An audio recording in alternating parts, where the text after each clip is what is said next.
Graça e paz. Vamos nesse vídeo tratar de um assunto bem bacana, bem importante, que é um princípio bíblico.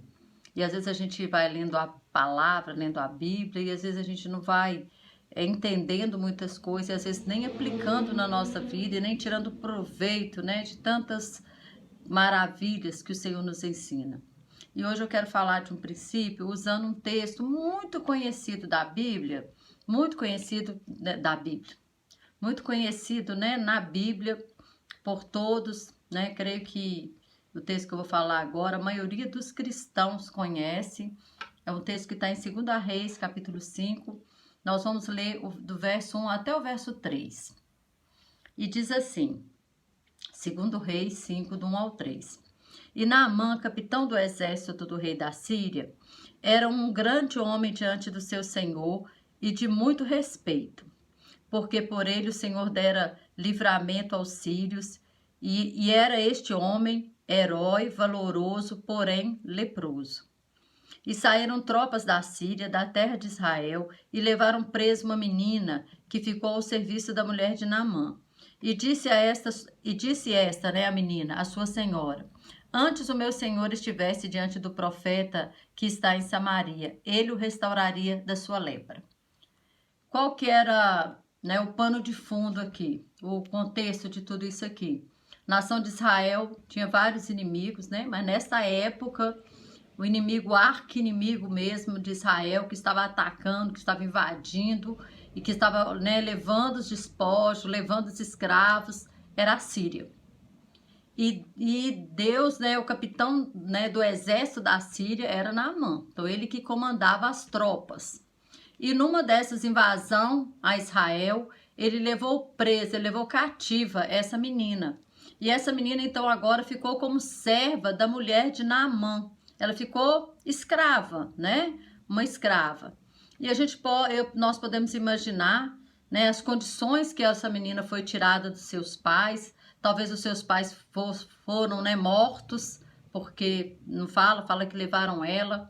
E fala que era uma menina, então cremos que ela deveria ter aí por volta, né, de entre 10, 12 anos por aí. E ela, então, se torna ali a serva de Naamã.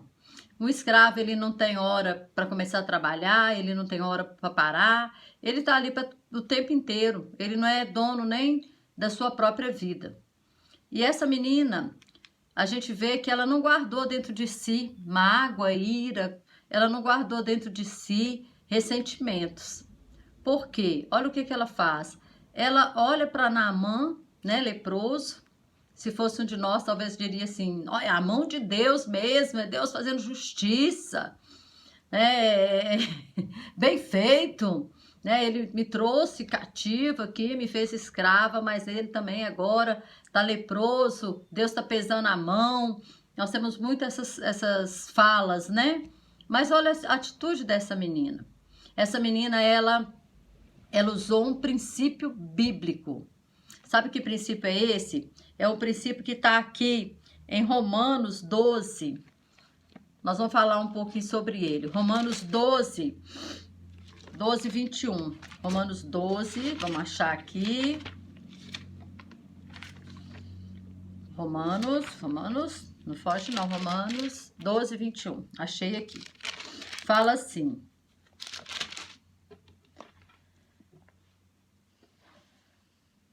não te deixes vencer do mal, mas vence o mal com o bem. Não te deixes vencer pelo mal, mas vence o mal com o bem. Aqui está nos ensinando um princípio bíblico, que muitas vezes a gente acha que nós vamos vencer o mal usando o próprio mal, ou nós vamos vencer o mal com oração, que é indo no monte, que é pagando preço, que é fazendo sacrifício, mas aqui está ensinando que vencer o mal é com o bem, que o bem é uma arma espiritual, e com essa arma espiritual eu vou vencer o mal, eu vou vencer, eu vou desarmar o inimigo. Olha que coisa tremenda. Então fazer o bem é vencer o mal. Eu só venço o mal com o bem. É um princípio bíblico. Então, Paulo está falando aqui em Romanos, né? Não te deixes vencer pelo mal, mas vence o mal com o bem. E outro exemplo que nós vemos está lá em Gênesis, Isaac. Isaac, ele estava morando, né, ali na terra dos filisteus. Gênesis 26, se você quiser conferir. E ele usa esses mesmos princípios dessa menina. Essa menina chama muito a atenção da gente, porque como que uma escrava pode se preocupar com a saúde daquele que tirou ela dos seus pais, que tirou ela da sua família, que trouxe tanto mal sobre ela. E aí, de repente, essa menina, em vez de retribuir com mal, ela retribui com o bem. E nós vemos que quando ele chega na nação de Israel, Eliseu faz a mesma coisa. Eliseu faz o quê? Manda ele se banhar 7 vezes no Rio Jordão e ele fica livre daquela lepra. Agora, ele era arqui-inimigo de Israel, porém essa menina ela optou por fazer o bem. Porém, Eliseu optou por fazer o bem e vencer o quê? O mal com o bem. E a mesma coisa acontece aqui Isaac. Isaac estava peregrinando na terra dos filisteus.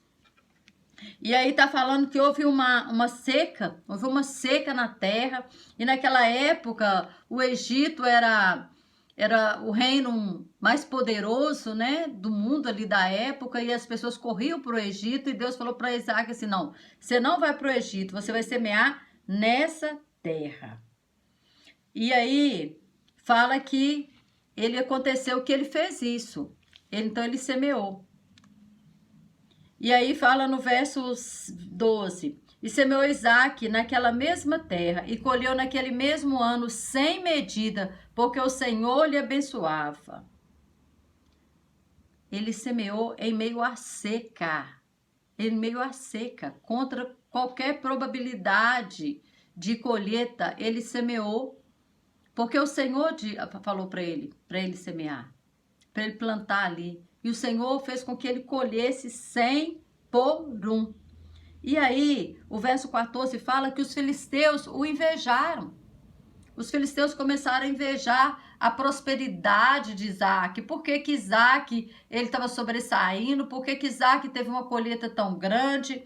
E aí, sabe o que eles fazem? Eles começam a entulhar todos os poços que Isaac ele ia abrindo. Aí no verso 15 fala assim, todos os poços que os servos de seu pai tinham cavado nos dias de seu pai Abraão, os filisteus entulharam e encheram de terra. Ou seja, não vai ter água para você manter sua colheita, não vai ter água para você molhar, né, a terra, não vai ter. Aí sabe o que Isaac fez? Isaac, aí fala no 18 assim, e tornou Isaac, cavou poços de água que cavaram de Abraão seu pai, que os filisteus entulharam, depois da morte de Abraão, e chamou-os pelo nome que os chamara seu pai. O 19, cavaram, pois, os servos de Isaac naquele vale e acharam ali um poço de água viva.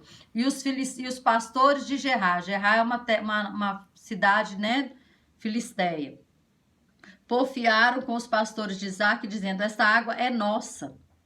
Aí começaram a falar, olha, eles cavaram, encontraram a água, só que os filisteus falaram, não, essa água é nossa. Por isso chamou o nome daquele poço Ezeque, porque contenderam com ele. Então cavaram outro poço e também porfiaram sobre ele. Por isso chamou o nome Sitna. Eles iam porfiando, eles iam brigando. Cada poço que Isaac abria e encontrava água, os filisteus falavam, é nosso. Ou se não é nosso, eles entulharam. Ou tomava dele. Só que aí o verso 22 fala assim, partiu dali e cavou outro poço, e não porfiaram sobre ele. Por isso chamou o seu nome Reobote, e disse, porque agora nos alargou o Senhor e crescemos nesta terra. Ou seja, Isaac, ele não brigou por causa do poço. Isaac não foi lá e disse, olha, é nosso, nós vamos ficar com esse poço, sim, porque fomos nós que cavamos. Simplesmente ele deixava ali para eles e ia cavar em outro lugar. Então, o que Isaac fez? Ele venceu o mal com o bem. Então, o bem, ele é uma arma de guerra. Às vezes as pessoas têm te desejado mal e você fica nessa briguinha, sabe, desejando mal da mesma maneira, você fica vigiando a vida lá da pessoa, você fica invejando o que a pessoa conseguiu, em vez de cuidar, sabe, de você, em vez de vencer o mal com o bem. Aquela pessoa precisou de você, agora ele vai ver, precisou de mim, agora ele vai ver que todo mal que ele me fez, eu também vou dar o troco. A palavra de Deus não nos ensina isso. A palavra de Deus nos ensina que um princípio de prosperidade na sua vida é fazer o bem. Sabia? Aí você vai ver como que Isaac prosperou naquela terra. Obedecendo ao Senhor e fazendo o bem. Porque fazer o bem é obedecer ao Senhor. Porque Deus, ele é bom o tempo todo. E o tempo todo ele é bom. E Deus, ele faz com que a chuva caia sobre justos e injustos. Que o sol nasça para o justo e para o injusto. Deus não faz nada diferente para um e para outro. Então nós temos que entender que se nós somos filhos desse Pai Celestial, nós temos que ter o DNA dele. E se ele é bom, nós também temos que ser. Se o coração dele é cheio de bondade, o nosso também tem que ser. E aí, Lucas, outro conceito de bondade. Então nós vimos que é uma arma espiritual. Agora Lucas 6:33. Lucas 6:33 fala assim: se fizerdes bem ao que vos fazem bem, que recompensa tereis? Também os pecadores fazem o mesmo.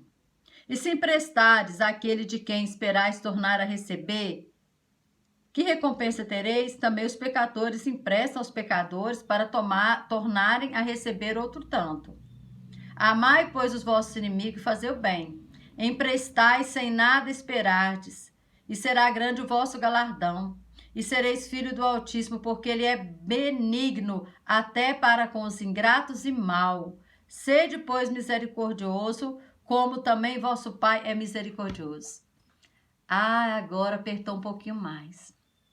Se eu faço bem para quem também me faz bem, que recompensa eu vou ter? Se eu sou amigo do fulano, você é amigo do fulano porque o fulano é influente, o fulano vai me abrir portas.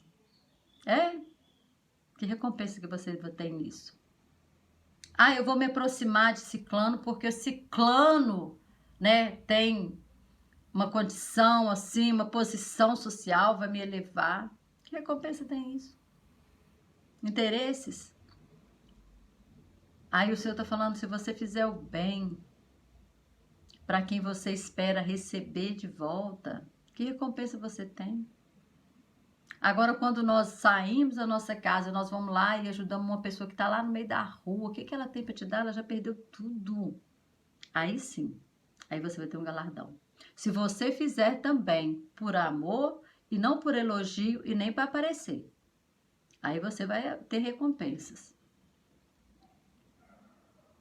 E aqui fala, né, que aí, olha o verso 35, amai, pois, os vossos inimigos e fazei bem, e fazer o bem, e será grande o vosso galardão. Então, fazer o bem também traz recompensa, mas fazer o bem para aquele que não me pode me dar nada em troca. Não é troca. Não é troca, porque troca, a recompensa está no momento que você recebe de volta aquele bem que você fez. Você então fez para receber um bem? Então, no momento que você recebeu o bem, você já recebeu a sua recompensa. Outro conceito, está lá em Tiago 4:17. Vamos lá em Tiago? Tiago 4, versículo 17 fala assim: aquele, pois, que sabe fazer o bem e não faz, comete pecado. Ficou mais sério agora, né? Então, olha para você ver. Se eu posso fazer o bem e não faço, se eu tenho condições de ajudar uma pessoa que está numa situação complicada e eu não faço isso, eu estou pecando. Olha para você ver os conceitos, hein? Então, a bondade, ela é uma arma espiritual, é o que fala em Lucas 12:21, né? Vencer o mal com o bem. Então, é uma arma espiritual. Ele também é um modo, fazer o bem também traz recompensa. Quando eu faço o bem, não esperando receber nada em troca. Quando eu faço bem por amor, pela bondade, pela misericórdia que está dentro do meu coração, que é o DNA do meu Pai, que está nos céus, que está dentro de mim. Aí eu terei uma recompensa, um galardão diante de Deus. Outra coisa, se eu posso fazer o bem e eu não faço, eu cometo pecado. Então nós não temos muita saída não, irmãos. O nosso princípio aqui é obedecer a palavra. Esse princípio, ele traz maturidade, porque só uma pessoa madura, ela consegue fazer isso aqui. Só uma pessoa madura. Isso aqui está implicando, sabe, naquilo, no vídeo passado, da sabedoria.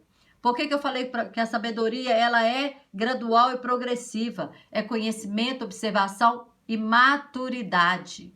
Uma pessoa que tem maturidade é uma pessoa que obedece a palavra, que conhece a palavra e que pratica a palavra.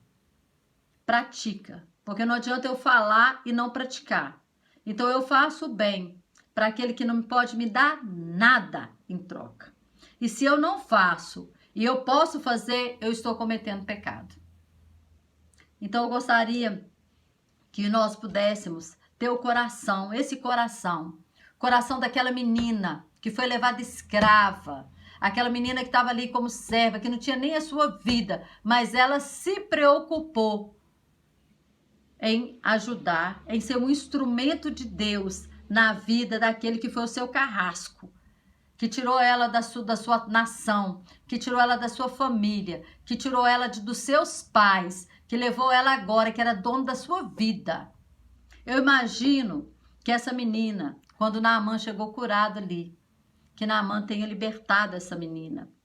Essa menina, ela recebeu uma recompensa, porque mais de 3.000 anos se passaram e nós estamos aqui falando dessa menina.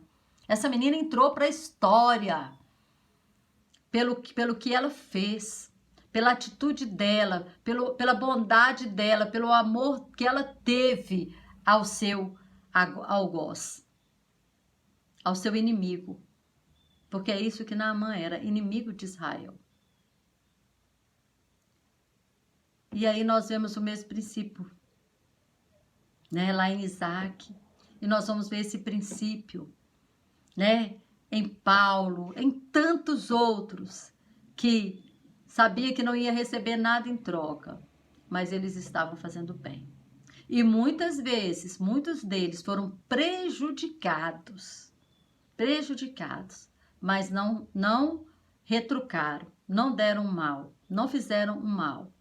Quando nós vemos a vida, né, do apóstolo Paulo, que passou por tantas privações, por tantas situações, mas nós não vemos ele retribuindo mal algum a ninguém, muito pelo contrário, a vida dele era só fazer o bem, era se doar ao evangelho. Então que nós possamos ser um pouco menos egoísta. Nós somos uma geração 2021, nós nos tornamos uma geração egoísta, que olhamos apenas para o nosso umbigo. E nós vemos isso, sabe aonde? Nessa divisão que há no meio evangélico. Tem evangélico falando mal de evangélico, falando mal da igreja do pastor, falando mal da igreja do fulano, do ciclano, sabe? Então nós somos uma geração egoísta. E nós precisamos pedir ao Senhor que nos limpe, que nos lave, que nos purifique, porque o Senhor está às portas. E nós não vamos, sabe? A palavra de Deus fala que as nossas vestes têm que ser alva. Isaías fala que o caminho é santo, o ímpio não passará por ele. Então que nós possamos fazer uma reflexão da nossa vida. Quais os princípios que tem norteado a nossa vida, que tem norteado o nosso propósito? O que tem norteado a minha vida? É a futilidade? É as riquezas, é as coisas desse mundo? Ou eu tenho buscado as coisas espirituais e não as terrenas? Irmãos, que o Senhor possa falar muito ao teu coração, como Ele falou no meu. Porque quantas vezes, né, a gente fica com raiva dos outros e quando a pessoa acontece alguma coisa ruim dentro de nós, parece que a gente fica até alegre. Isso é da carne, mas nós temos que vencer a carne todos os dias. Todos os dias nós temos que vencer a carne, nós temos que trabalhar por isso. Amém? Irmãos, que o Senhor continue falando com vocês e que esse vídeo possa abençoar a sua vida. Amém?